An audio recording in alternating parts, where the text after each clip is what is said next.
Hey guys, what is up and welcome back to my channel. If you are new here, my name is Giovanni and I'm so happy you're here today. So as you can tell by the title of today's video, I am doing another book haul. I just did one probably a month ago for my birthday, but there was a lot of good sales going on, some books that I just needed to buy with new releases. So after this, I am officially going on a book buying ban since I have so much that I need to read, and but this was all very well worth it. I think the next time I will buy a book, and hopefully this video holds me accountable, would be the For You and Only You by Carolyn Kemp's, the book 4 to the You series, the Joe Goldberg series. So definitely excited to read that book and check it out. But without further ado, let's go ahead and get in today's video. So the first book that I ended up picking up, which was A Day of Fallen Night by Samantha Shannon. I got the Barnes & Noble exclusive edition, which is just absolutely beautiful, and I've already made a good dent into it so far. I only picked this up maybe like a week ago, and it was pretty slow at first, but now I have just 200-ish more pages to go. So I really like I'm normally not a hardcover person, but I just love like all the detailing in the covers. So pretty. But I think I might also do a review on this one in Priory. We shall see. But that one was from Barnes & Noble, and the next books that I picked up were actually from the buy one get one 50% off. So how could I say no to that? There is the next one, These Silent Woods by Kimmy Cunningham Grant. I've seen this before on TikTok for like the thriller side of book talk.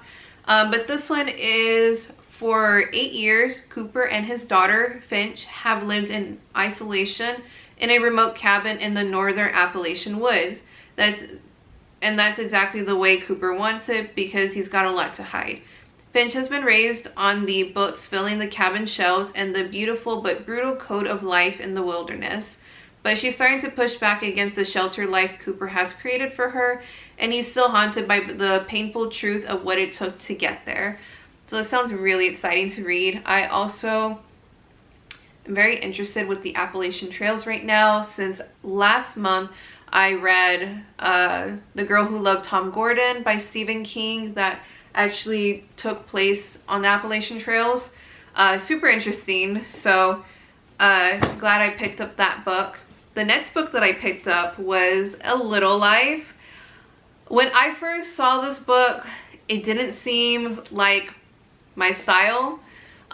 Just about 4 guys that I guess go to college in, is this New York? Yeah.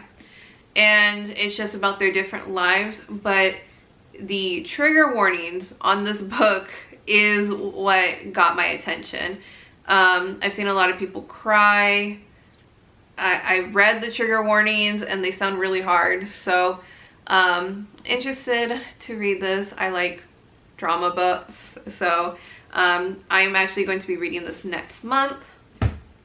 The next books that I got, I went on a random little shopping spree at half price.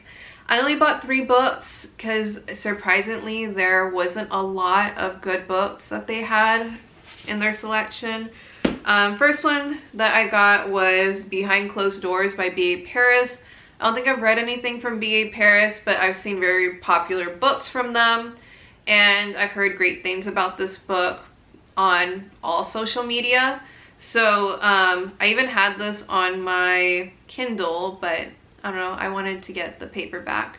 But for this one, everyone knows a couple like Jack and Grace. He has looks and wealth, she has charm and elegance. He's a dedicated attorney who has never lost a case. She is a flawless homemaker, a masterful gardener and cook, and dotes on her disabled younger sister. Though they are still newlyweds, they seem to have it all. You might not want to like them, but you do. You're hopelessly charmed by the ease and comfort of their home, by the graciousness of the dinner parties they throw. You'd like to get to know Grace better, but it's difficult because you realize Jack and Grace are inseparable. Some might call this true love. Others might wonder why Grace never answers the phone, why she can never meet for coffee even though she doesn't work, how she can cook such elaborate meals but remain so slim, or why she never seems to take anything with her when she leaves the house, not even a pen, or why there are such high security metal shutters on all the downstairs windows. Some might wonder what's really going on once the dinner party is over and the front door has closed. This kind of sounds like an abusive relationship from what I'm getting. I already feel bad for her just by reading that. But I think this is also going to go on my April TBR. So we shall see. Next book that I got was The Unheard by Nikki French.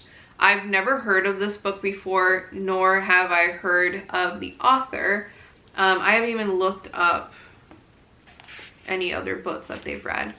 But this one is, maybe Tess is overprotective, but passing her daughter off to her ex and his new young wife fills her with a sense of dread.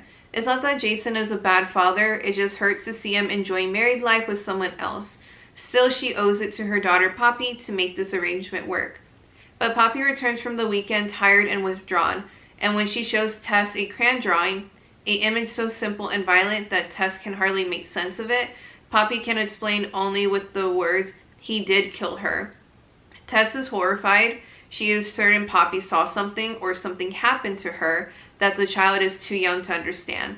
Jason insists the weekend went off without a hitch.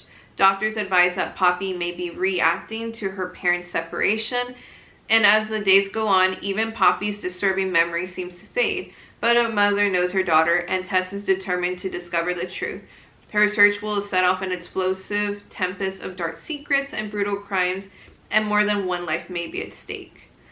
I genuinely love thrillers where the mom is super persistent about what's going on, especially when doctors, people around them think that they're crazy when really not.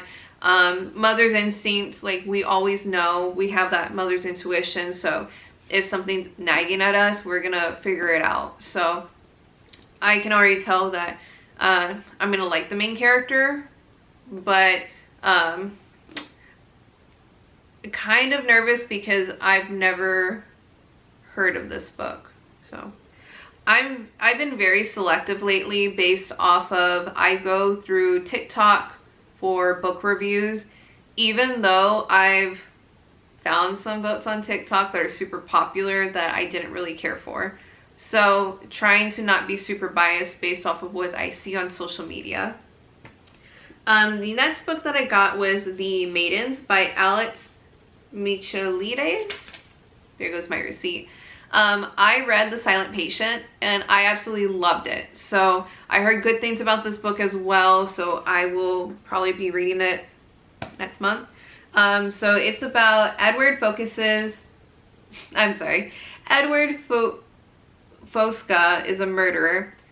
Of this, Marinera is certain, but Fosca is untouchable, a handsome and charismatic Greek tragedy professor at Cambridge University. Fosca is adored by staff and students alike, particularly by the members of a secret society of female students known as the Maidens. Mariana Andrews is a brilliant but troubled group therapist who becomes fixated on the Maidens when one member, a friend of Mariana's niece, Zoe, is found murdered in Cambridge.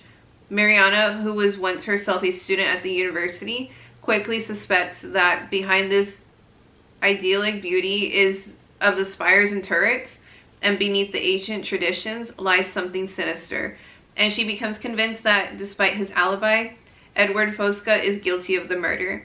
But why would the professor target one of his students, and why does he keep returning to the rites of Persephone, the maiden, and her journey to the underworld? When another body is found, Mariana's obsession with proving Fosca's guilt spirals out of control, threatening to destroy her credibility as well as her closest relationships. But Mariana is determined to to stop this killer, even if it cost her everything, including her own life. I love the story of Persephone, so I have really high hopes for this book. Definitely sounds like something that he would write, so love the style of writing that he does, so I'm pretty sure that I will like this book too. The next books that I got, Target was having their 20% off sale, so I picked up 2 books. As you can already tell, they are the Crescent City series.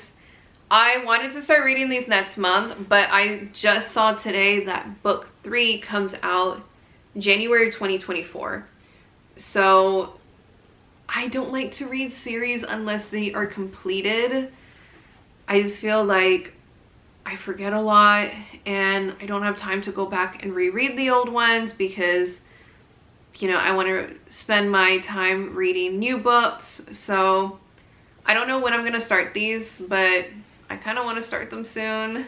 We shall see. But with this one, I just got the paperback one.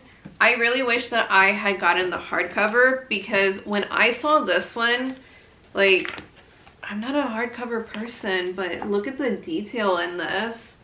I'm probably the last person on this planet that has read any of the books from Sarah J. Maas. I do have the Court of Thorns and Roses series that I plan on reading this month. I just haven't gotten to it yet. But as far as like timeline for all of her books, I saw that you should read these first, then these, and then the Throne of Glass series. So that's probably going to be next on the books that I buy later on down the future. But that is all the books that I bought. So that is today's video. Also, just a quick little mention. I can't believe I forgot to mention this in the beginning. It's kind of hard to see it. That sun was coming super bright all of a sudden, but I did a little page wall on this corner. Took me some time to get done, but I'm trying to do like a cutesy little book area. Opposite side of the wall is where I have my desk for work. I do take a lot of video calls for work, for like meetings and stuff, and so this room originally was like a catch-all room for everything once we moved in, and it was just really getting to me, and we can no longer put like background filters at work, so everyone can just see everything. So trying to make this area really nice and cozy, especially it helps with my mental health. So I just feel like, you know, cluttered room, I feel like it clutters my mind. So I will also, I mean, this is just a little sneak peek, but I have much more to do in this area, which I will definitely update y'all on. So that's it for today's video. Thank y'all so much for watching, and I will see y'all in my next one. Bye.